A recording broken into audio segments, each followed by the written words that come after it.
Hello everyone. In this video we will take up the last group of the plant kingdom, that is the angiosperms. So what are the angiosperms? Angiosperms can be simply taken as flowering plants. These are flowering plants, and the speciality of these angiosperms is these are seed producing like gymnosperms. These are seed producing, but however the seeds are enclosed. The seeds are enclosed in specialized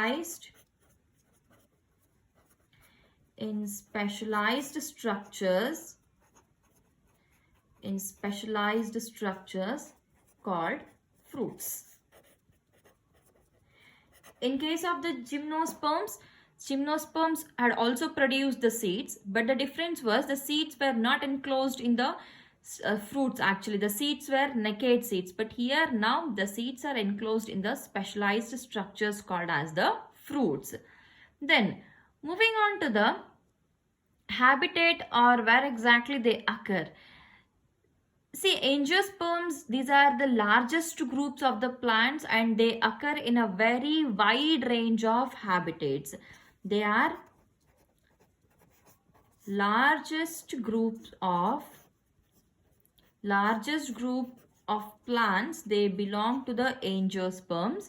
And then coming to the habitat, they are seen in a wide range of habitat. That is almost every habitat you can find the angiosperms. So they have a wide range of habitat. Then coming to the sizes, very important now. They vary from the most smallest to the tallest also, as well as largest. So coming to the smallest one, it is Olphia.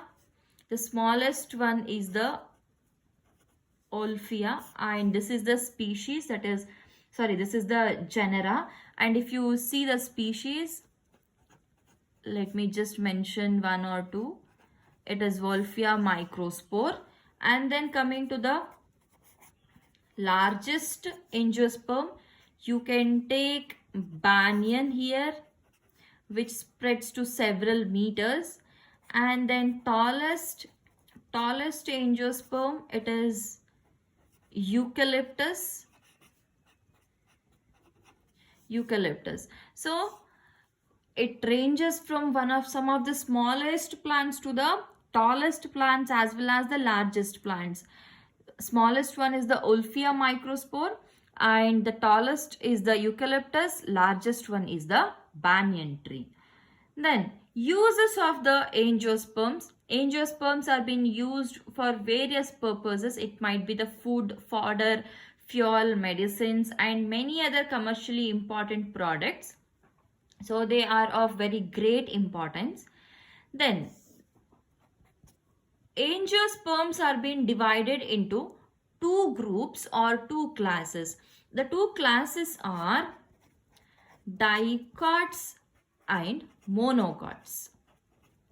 Dicots and the monocots are the two classes of the angiosperms.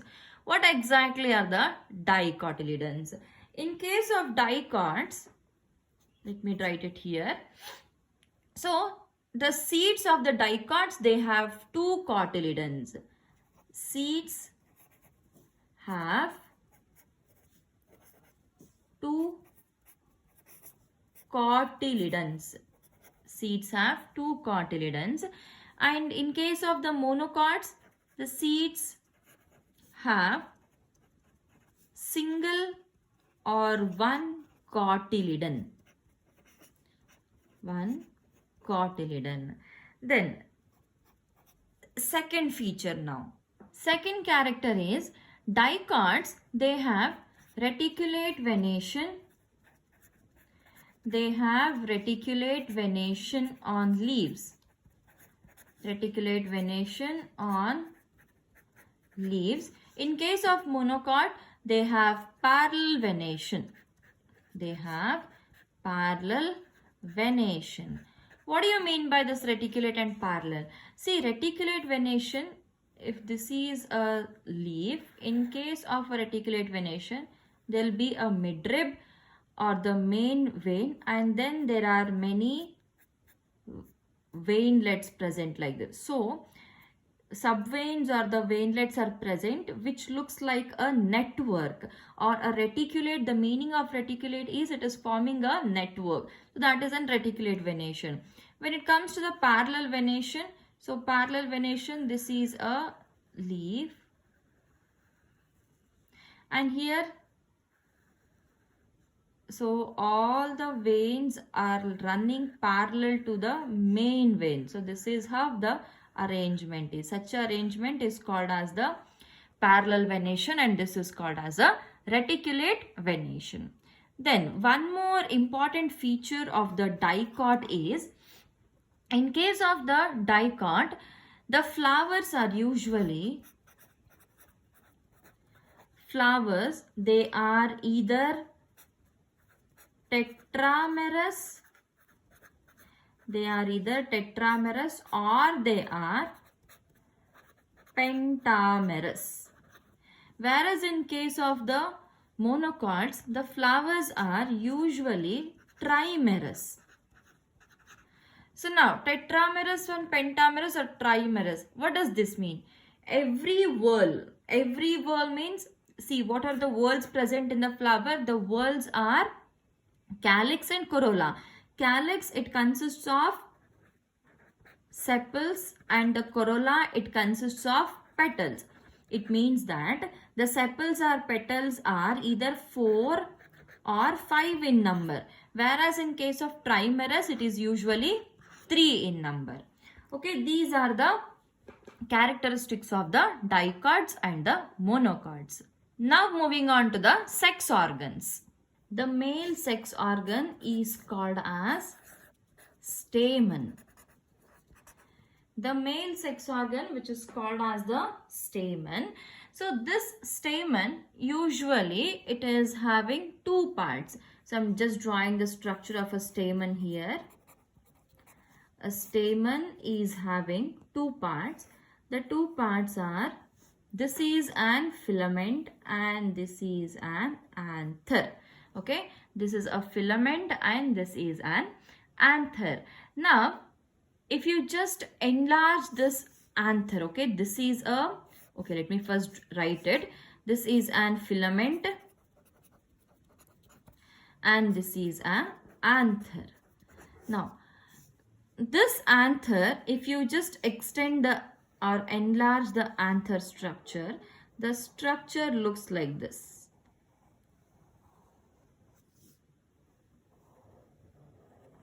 This is a structure of the anther. Now, in the anther, okay, inside the anther, there are microsporangia. These are microsporangia. So, now, this is the structure of the, this is a anther and it is having anther walls here. Okay, these are the walls which we will be studying in the next chapter. Now, this is a microsporangia. This is a microsporangia. In the microsporangia, there are several microspores present. There are microspores present here like this. Or you can actually take them as microspore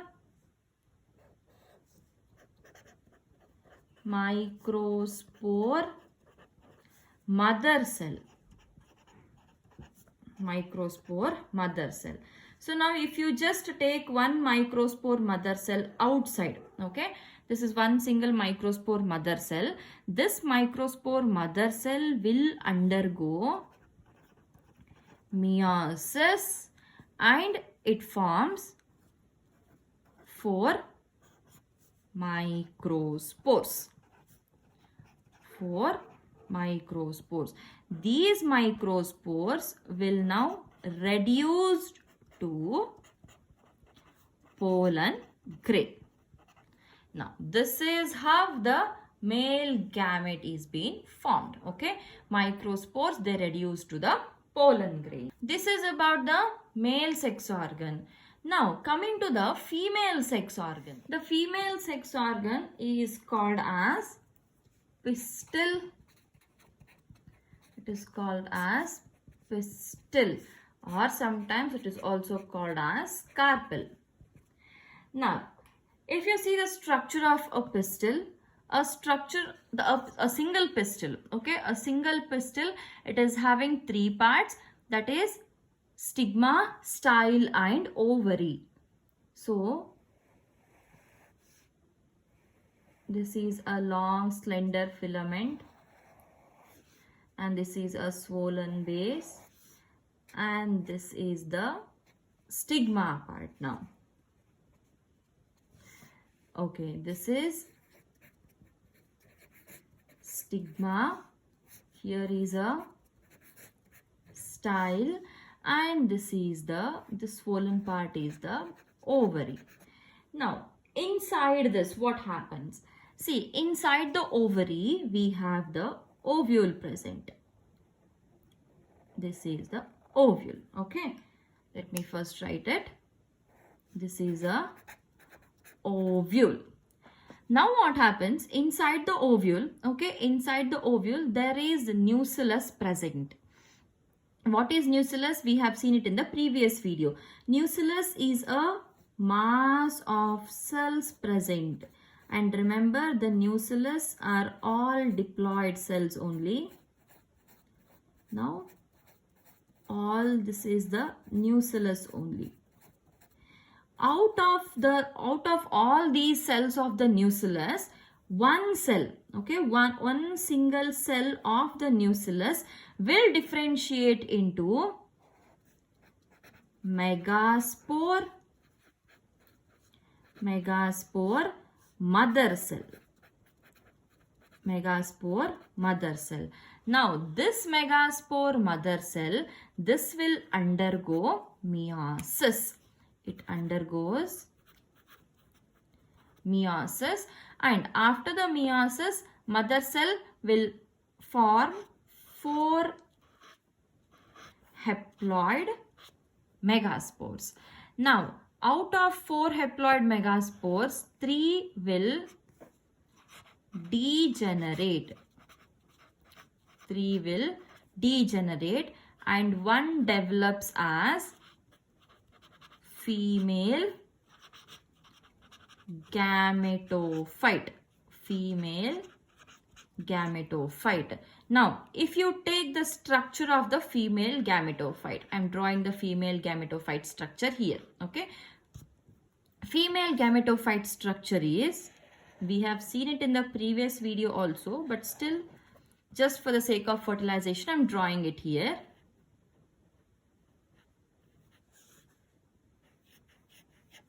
Okay, this is a structure. These are the antipodals and these 2 are the synergids and this is a egg cell. We just need egg cell here now, so I'm only naming it. Anyways, the complete structure or detailed structure, we will be studying it in the next chapter again. So I'm just not going in the details of these embryo sac. Now, here is the egg cell. Fine. We have already seen the pollen, right? Isn't it? Pollen. Where is the pollen? Pollen is present here. Now, this structure, it is present here. See, this is a structure which has been formed here. This megaspore mother cell, this itself is now developing into an embryo sac. It means that this embryo sac or this embryo sac is present here inside the ovary, isn't it? Now, what happens? This is the ovary.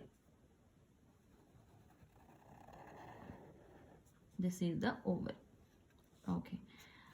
Ovary, and this is the embryo sac. Now what happens? Here we have a pollen grain. What this pollen does? The pollen, here we have this stigma, right? Now the pollen will come, and let me draw the pollen in some other color.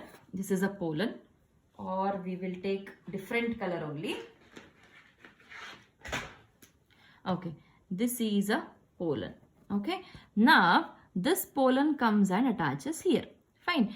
What this pollen does, the pollen now will start germinating to form a pollen tube. This pollen tube, it germinates to reach the egg cell here. Now inside the pollen, okay, inside the pollen there are gametes here. Now these gametes are being discharged at the mouth of this archegonia, and when this happens, the fusion of the female and the male gamete takes place.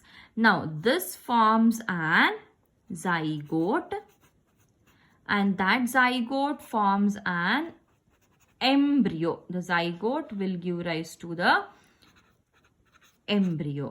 Now, if you see the structure of this embryo sac, see, these are called as the antipodals. Now, these two, okay, this and this together, they are called as synergids.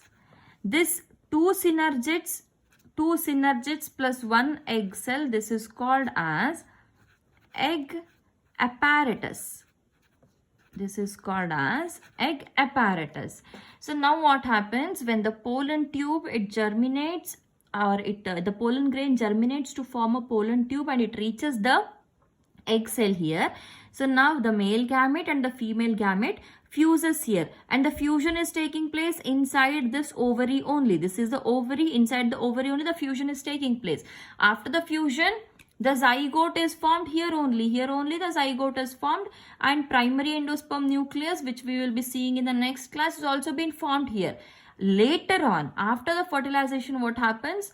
Now this is an ovule, isn't it? This ovule will develop into seed. Now this ovary will develop into fruit.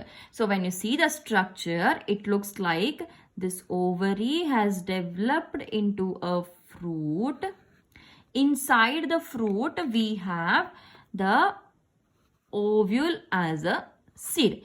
Inside the ovule, we have embryo. Here is the embryo form. This is how the angiosperms fertilize actually. This is the general scenario, or this is the general understanding of the fertilization in the angiosperms. Now we will move on to the detailed process of the fertilization. So this is a structure of an ovary, and inside the ovary we have the ovule and then the embryo sac. Inside the embryo sac we have these antipodals, and then these two are the synergids, and this is an egg cell. The egg cell and synergids together will give rise to an egg apparatus. Now, in case of the fertilization, what happens? First, an pollen grain has to come. Okay, let's imagine this is a pollen grain. We have a pollen grain here.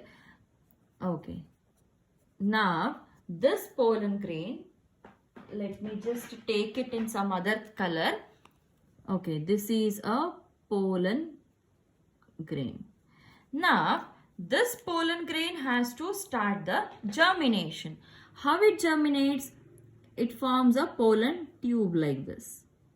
This is how a pollen tube is being formed. And this pollen tube, it will reach the mouth here. Okay, now it is reaching the mouth like this. Now what is present in the pollen tube? See, what is present here? Inside the pollen tube there is a cytoplasm of the pollen grain as well as the gametes. Now these two are the gametes. Every single pollen has got two gametes. So we have written here too. Now these two gametes, where exactly they fuse? We are speaking about the fusion of the gametes, that is the fertilization. See, one gamete, I'll write it here, just try to understand it. When the gametes, they come here, these are the two gametes and they're ready to enter. The first gamete which enters, okay, the first gamete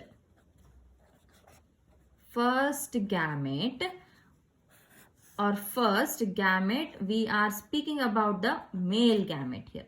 the first male gamete. The first male gamete fuses with, okay, it fuses with, this is called as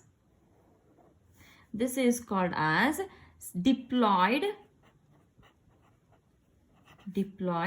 secondary nucleus. Okay, now the first male gamete fuses with diploid secondary, we'll write it here, secondary nucleus, and this fusion will form a primary endosperm nucleus. Okay, and this is triploid in nature. See, this is diploid, that is 2n, and when with this 2n, when this one n fuses, okay, these gametes are n, haploids, isn't it? So when this haploid gamete fuses with the diploid secondary nucleus, that is, the first fusion is one diploid secondary nucleus plus one haploid gamete will give rise to a triploid now, and this triploid is nothing but primary endosperm nucleus, in short, which is called as PEN. This is the first gamete will go and fuse with this. Now, second gamete. When it comes to the second gamete fuses with the egg cell here. Okay. Second gamete, again the male gamete plus this one egg cell plus the egg will form the zygote. Now, second one will form the zygote, and second this gamete is also haploid and egg is also haploid, so zygote will be a diploid one. Now this fusion, that is the gamete, a male gamete with the egg which forms the zygote, and this fusion is called as syngamy. This fusion is called as syngamy. So here we totally have two types of fusions, right? One is the first gamete getting fused with a diploid secondary nucleus, and the second one which is fusing with the egg to form a zygote. So two times the fusion is happening. It means that the fertilization is happening twice. So these two fusions together is called as, it is called as double fertilization. It is called as double fertilization. Now, what are the products of the double fertilization? The products are, first, primary endosperm nucleus is formed, and then a zygote is formed. See, what you have to understand here is, why first only the primary endosperm nucleus should be formed? Why not the zygote is formed first is, see, as soon as a zygote is formed, it needs nutrition or it needs food immediately. So this primary endosperm nucleus is the one which is actually providing nutrition to the zygote. So if the zygote is formed first, then it has to wait for the nutrition until the primary endosperm nucleus is formed.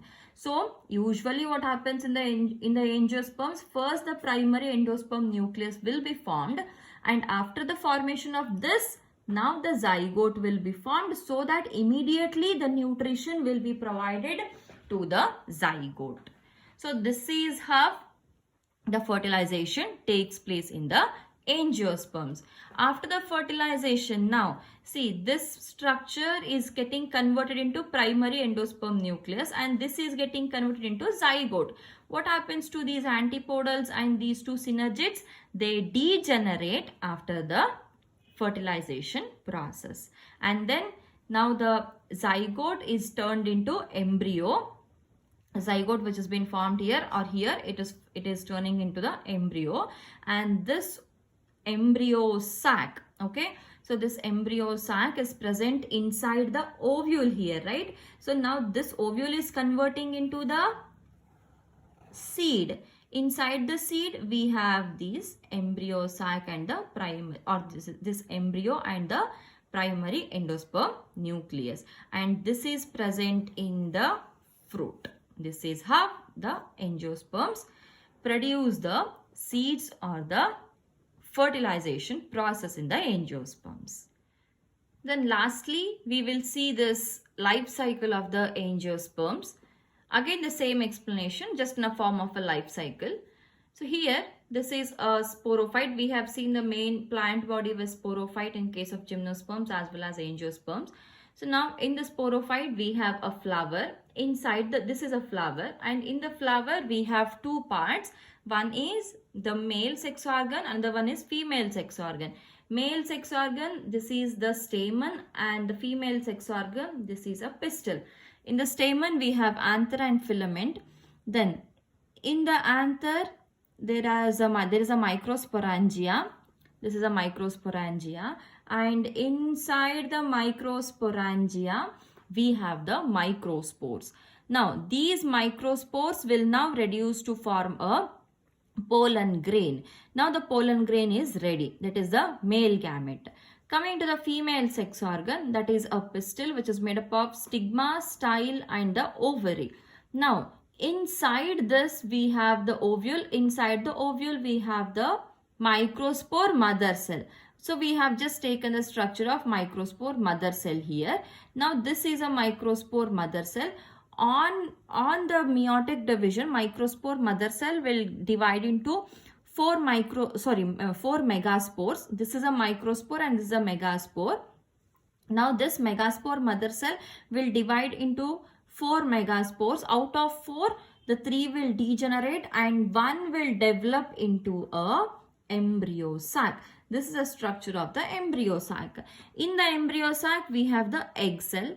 Now this microspore, that is pollen grain, it starts germinating and the fusion of the egg and the male gamete takes place to form a zygote. Now this zygote will develop into an embryo, and this embryo will again develop into a new plant or a new sporophyte. This is how a life cycle of a angiosperm takes place. This is all about the angiosperms. So we have completed all the groups of the plant kingdom. We are just left with one last topic, that is alternation of generation or various life cycles, that is diplontic and haplontic as well as haplodiplontic life cycles, and that we will take up in the next class. Thank you.